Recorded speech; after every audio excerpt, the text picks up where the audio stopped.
Hey guys, আসসালামু আলাইকুম, welcome back to R G kitchen B D. আমার আজকের recipe whole fish roast recipe. আশা করি আপনাদের ভালো লাগবে। আর হ্যাঁ, ভালো লাগলে আমার চ্যানেলটি অবশ্যই সাবস্ক্রাইব করে আমার পাশেই থাকবেন। তাহলে চলুন রেসিপিটি দেখে নেওয়া যাক। এইখানে আমি নিয়েছি 1 কেজি 100 গ্রামের মতো একটি তেলাপিয়া মাছ। এইখানে অবশ্যই আপনারা যে কোনো ধরনের বড় মাছ ইউজ করতে পারেন, তাতে কোনো প্রবলেম নেই। এখন আমি খুব ভালো করে পরিষ্কার করে নেব এবং ধুয়েও নেব। মাছ কাটা শেষ, আমি খুব ভালো করে ধুয়েও নিলাম।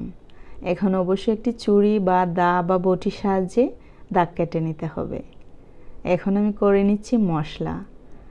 দিয়ে দিচ্ছি হাফ কাপ পরিমাণ পেঁয়াজের পেস্ট, 1 চামচ পরিমাণ হলুদের গুঁড়ো, 1 চামচ পরিমাণ কাশ্মীরি মরিচের গুঁড়ো, 1 চামচ পরিমাণ ধনে গুঁড়ো, আর দিয়ে দিচ্ছি 1 চামচ পরিমাণ মাছের মশলা, 1 চামচ পরিমাণ রসুনের পেস্ট, 1 চামচ পরিমাণ আদার পেস্ট, স্বাদ মতো লবণ, আর দিয়ে দিচ্ছি প্রায় 4 টেবিল চামচ পরিমাণ হোয়াইট ভিনেগার।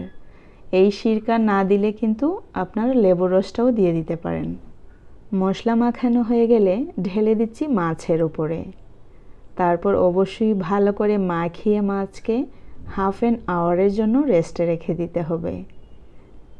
ম্যারিনেশন কিন্তু খুবই গুরুত্বপূর্ণ যে কোনো রোস্টের বেলা।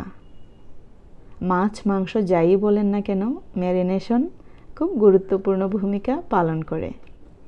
ভালো করে মাখিয়ে নেওয়া হয়ে গেলে আমি রেখে দেব আধা ঘন্টার জন্য। অবশ্যই 30 মিনিটস ম্যারিনেশন করে রাখতে হবে।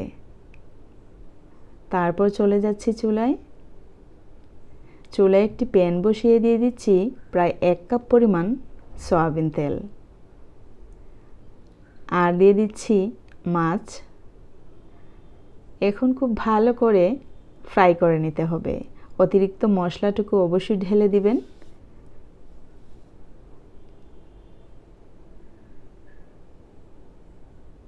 ঢাকনা দেওয়ার কোনো প্রয়োজন নেই। ঢাকনা দিলে মাছ অনেকটাই সফট হয়ে যাবে আর ভেঙে যাওয়ার সম্ভাবনাটা থেকে যাবে। আমি উল্টিয়ে দিচ্ছি। আমার খুব ভয় করছিল, মনে হচ্ছিল যে ভেঙে যাবে, আসলে না, ভাঙেনি। এই প্রসেসে অবশ্যই খেয়ে দেখবেন। ফ্যামিলিতে যদি কম মেম্বার্স থাকেন, অবশ্যই এই মাছ একবার বানিয়ে নিলে পিচ পিচ করে সবাই খেতে পারবেন। দিয়ে দিচ্ছি আস্ত টমেটো। আমি এখানে 4টি টমেটো ইউজ করছি। আপনারা অবশ্যই আপনাদের মন মতো দিয়ে দিতে পারেন। আবারও উল্টিয়ে দিচ্ছি।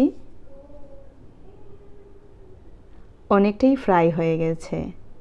যখন এক সাইড ফ্রাই হয়ে যাবে তখন টমেটোটা দিয়ে দেবেন। তারপর টমেটো একটু নরম হওয়ার পর এই হাতার সাহায্যে অবশ্যই একটু ফাটিয়ে নেবেন। এইটার টেস্ট কতটা দারুণ যারা খেয়েছেন তারা বুঝবেন।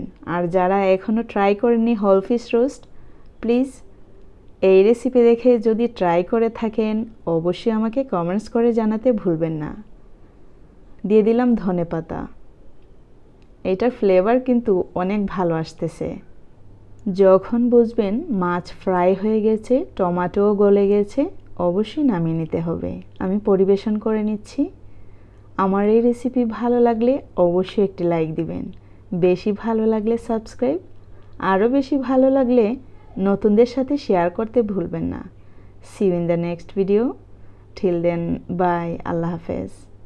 আমি সব সময় ইজি রেসিপি দেওয়ার চেষ্টা করব। আমার চ্যানেলটি সাবস্ক্রাইব করতে ভুলবেন না। ভালো থাকবেন সবাই। আসসালামু আলাইকুম।